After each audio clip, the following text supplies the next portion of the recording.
You want to show this first slide, please? Okay.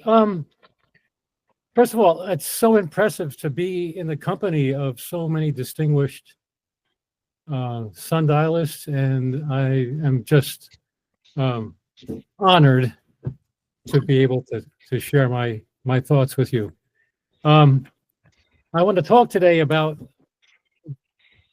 sundials, and from my perspective as a sculptor and an artist who has made sundials the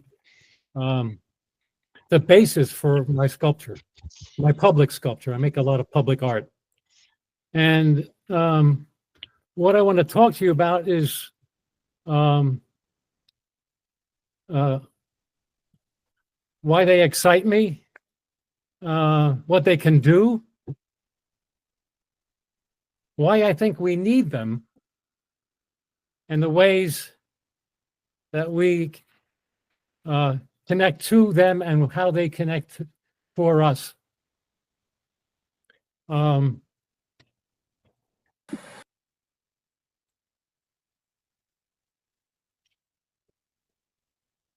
What is exciting and important for me as an artist in making sundials is the sculptural work that they do, the feelings that they provoke, and the connections they make. I think that, and I want to agree with David Harbour, that the intrinsic, there's a magic about sundials that we all agree with. And I think I want to say that I don't believe that they are, there's a perception today that they are historic relics of the past and no longer useful as ways of telling time. But my feelings are quite the opposite about that, because I think they are relevant as in ways that are relevant in many ways, but and that what they do very important work, and that is to connect us to our sun and the earth, and help us to heal our disconnect from and lack of caring for our natural environment. And they give us a healthy view of time, which David talked about. And I'd like to talk about a little bit about how they do that, how they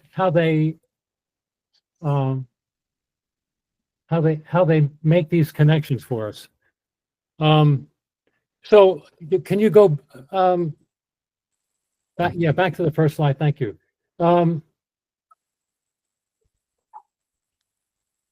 Two ways that sundials help us. Yeah.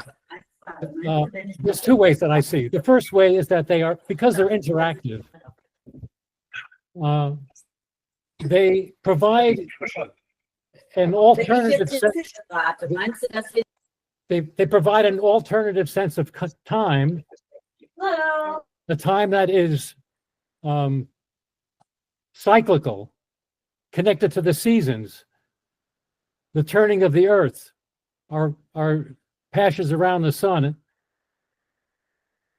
Another way of that, they also provide a moment in time, what I call time out, is when we connect, when standing in front of them and reading them, they they connect us to something greater than ourselves. The heavens, our star, and our place around us, our environment. So that's the second way I wanted to, one of the second things. They're interactive and they have this alternative sense of time, but they also do something very deeply important, is they connect us to our immediate environment.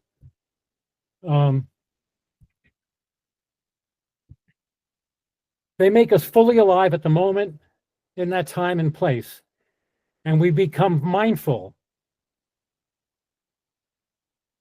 hopeful, and through the intentional caring of the object made, and often the gardens and beautiful places that are made around them. So the thing that I want to talk about making is also the sculptural work that they do. And so I want to continue focusing on the connections they make that excite me. And so I want to talk about this sundial. I'm going to be showing a bunch of pictures that I hopefully will illustrate some of the ideas I'm talking about. This is one of my first sundials. It's an east-west vertical meridian sundial, where the light coming through the aperture on the top casts an elliptical shadow on the bars to tell the time. In the morning on the east side, they elongate. At noon, there's no shadows on the dial face. And in the afternoon, they recede out. So what I've done is basically take an east dial and a west dial, eliminated the building or whatever, and made it into, put that information as a piece of sculpture. It's also, so what it does, and what it does very importantly, is that the large plane of the sundial, where the numbers are, creates a very strong sense of the cardinal points, particularly east-west. And one of the unique things about this particular sundial is that when I first made it, I was struck by a very, it provided an unusual experience for me. I was installing it at a collector's house who lived by the sea, and I went into the house with him and said, well, okay, he wanted to see it in his particular room in the house, the den, sort of very close to the ground. And I chose a spot. I put the sundial in, and we came back into the room. And I want to back up a little bit. So the house was by the sea, but you had no sense of where you were in the landscape. You didn't know north, south, east, or west. You didn't have any sense of that. And so when coming back into the house and sitting down with him in this room and looking at the sundial, all of a sudden, the house seemed to root. There was a geomantic power in the house with this new relationship to something outside of itself that that connected the house to the ground and the earth and the sky and its place. And so this has been a generative experience for me through much of my work, so that the sense of it connecting us to the place is very important. Next slide.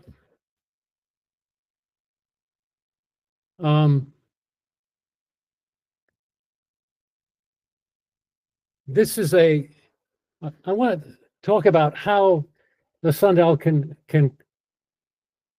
present an alternative sense of time. In this case, it's a west-facing wall in a schoolyard, and the time if you back up one slide, is told by the straight edge of the shadow on the hour lines, which are parallel to the shadow. But it also, I took the occasion to graphically put a parallelogram for the summer solstice, so where the shadows move down below. I have created a parallelogram for the winter solstice, and I have a parallelogram marking the equinoxes. So what you have here is a graphics of the seasons. So it's the sundial is actually connecting us to the cycles of the Earth's tilt through the cycles and the seasons, and providing us with another way of thinking about time, rather than a digital clock, which is time escaping. The beauty of sundials is this other alternative, humane sense of time that I love. Next slide. And you can see where I've tried to integrate it into the environment. I painted it. It's a painted aluminum. It's 20 feet high, and it's painted green, like the copper green of the roof. There's a roof vent on top. So I'm trying to tie it into the environment so that it fits. I love good fit. Okay, next. So the next couple of sundials I'm going to show, and I can go through this quickly, are ways I like to play with sunlight. And so this is an equatorial dial. It's nothing new about this, but I've tried to, actually, I saw this dial that someone made that used this concept of an arc over, not an arc, but they had a way of making it so that the lines project. But I found a way of making it where an arc over the dial plate and the light coming through the cutouts, and I designed the numbers so that they're beautiful and simple. And as the Earth is turning, the numbers crawl across the plate and onto the central dial plate to tell the time. Next. That's the front of the sundial. Next. So the sundial comes through the front of the sundial, through into the back of the sundial, and onto a curved, onto a curved casting, bronze casting on the back. And so I love the physicality of sunlight, and that it can feel physical. And so that's another way I've been playing with sundials, being meaningful and trying to find a vocabulary that's relevant for us today. Next. And there's another sundial, which is I'm playing with the light coming through the numbers, and there's baffles underneath it that isolate 3 numbers, and the middle number being the time. And you can actually see that the time here, but there's a very thin line between number 1 and 2, where so you can actually sort of interpolate that the time is sort of 1:30. But what's beautiful about this to me is the dimensions of the shadows, that where the shadows are closer to the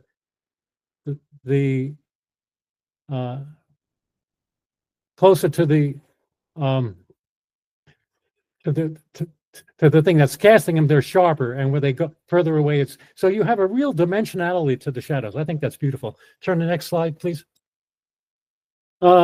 This particular dial was I made in Slovenia through an international sculpture symposium that they've had for 20 years while they were a communist country, and they would invite artists from around the world to make sculptures for the towns using the local materials, steel, some were wood, some were marble. In this case, I was given a factory in a concrete town the technology was concrete, and they made this sundial for me. They gave me a spot next to a public building, and a month to make it. And so the way that it works is the light comes through, go back one.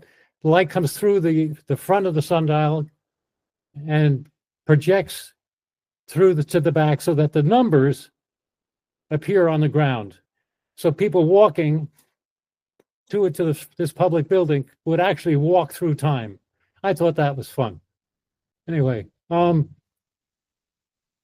next, please.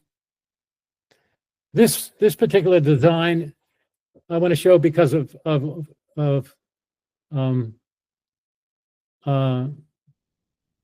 for a number of reasons. It's a horizontal sundial. It's a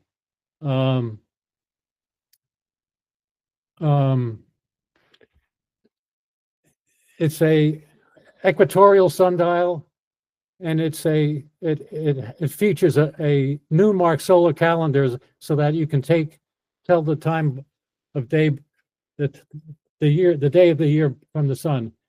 And I'm showing this next slide because of how it's integrated into and creates a space, which is what sundials can do if you pay attention to how the energies of the forms sort of can sort of radiate outward, and you can create a beautiful spot so that you can enjoy the moment, the special moment of a sundial. Here's a back view which shows the horizontal plane. There's brass lines and numbers, and you can see the function of the heart. So it's functioning as a horizontal, and the equatorial dial. There's a scale. What's important here is with these pictures, the scale of the people.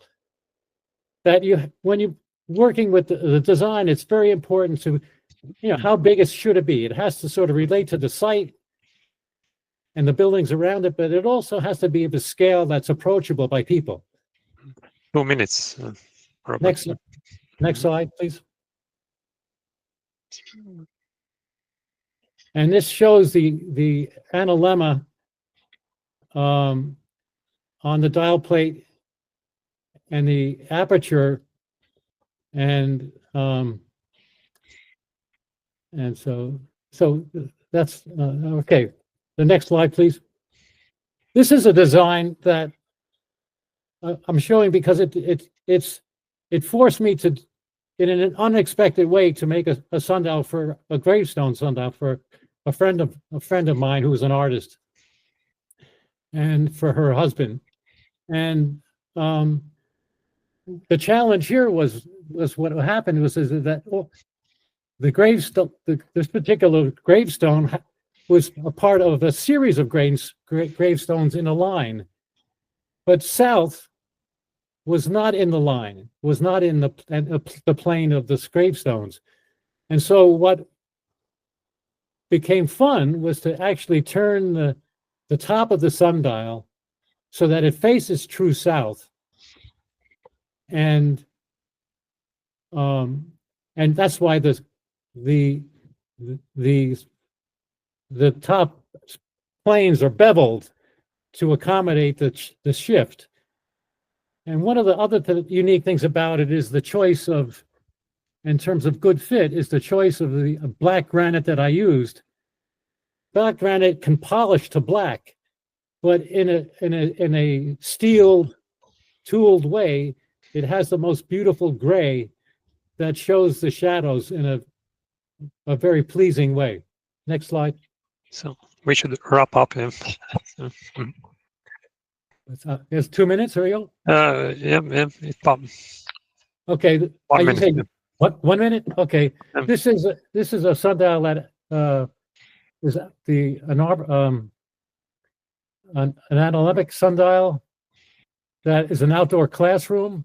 And the unique thing about it that really ties it to the environment is the extension of the